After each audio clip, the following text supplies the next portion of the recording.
Praise the Lord.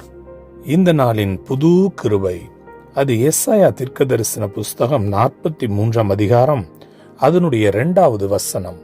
நீ தண்ணீர்களை கடக்கும்போது நான் உன்னோடு இருப்பேன், நீ ஆறுகளை கடக்கும்போது அவைகள் உன்மேல் புரள்வதில்லை, நீ அக்கினியில் நடக்கும்போது வேகாதிருப்பாய் என்கிற ஒரு நல்ல ஒரு வார்த்தை.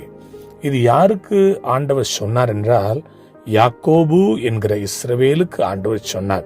அவர் சொல்லுகிறார், உன்னை சிருஷ்டித்தவர் நான், உன்னை உருவாக்கினவர் நான், எனவே நீ பயப்படாதே.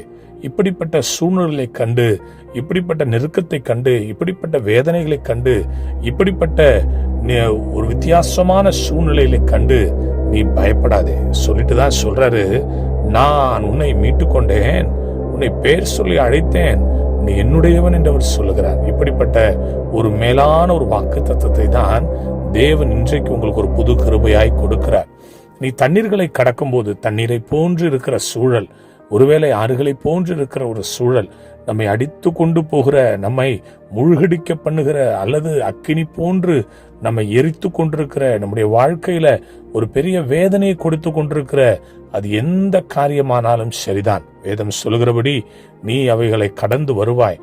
கர்த்தர் உன்னோடு கூட இருக்கிறார். ஏனென்றால் அவர் உன்னை மீட்டு கொண்டவர், அவர் உன்னை பெயர் சொல்லி அழைத்தவர். சங்கீதக்காரனாகிய தாவீது சொல்லும்போது சொல்லுவான், கர்த்தர் என் வலது பரிசத்தில் இருக்கிறபடியால் நான் அசைக்கப்படுவதில்லை.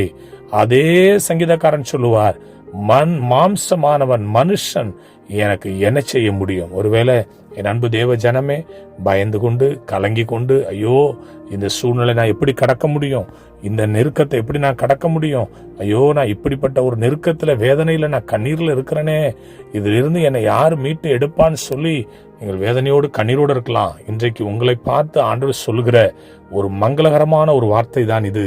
நீ தண்ணீர்களை கடக்கும் போதும், நீ ஆறுகளை கடக்கும் போதும், நீ அக்னியில் நடக்கும் போதும் நீ கைவிடப்படுவதில்லை. நான் உன்னை மீட்டு கொண்டவர், நான் உன்னை பெயர் சொல்லி அழைத்திருக்கிறேன், நீ என்னுடையவன் என்று அவர் சொல்லி உன்னை காப்பாற்றுகிற கர்த்தர் இன்றைக்கு உங்களை பார்த்து சொல்லுகிறார். விசுவாசியுங்கள், இந்த வார்த்தையின்படி ஆண்டவர் உங்களோடு கூட இருப்பாராக. கர்த்தர் தாமே உங்களை ஆசீர்வதிப்பார். God bless you all.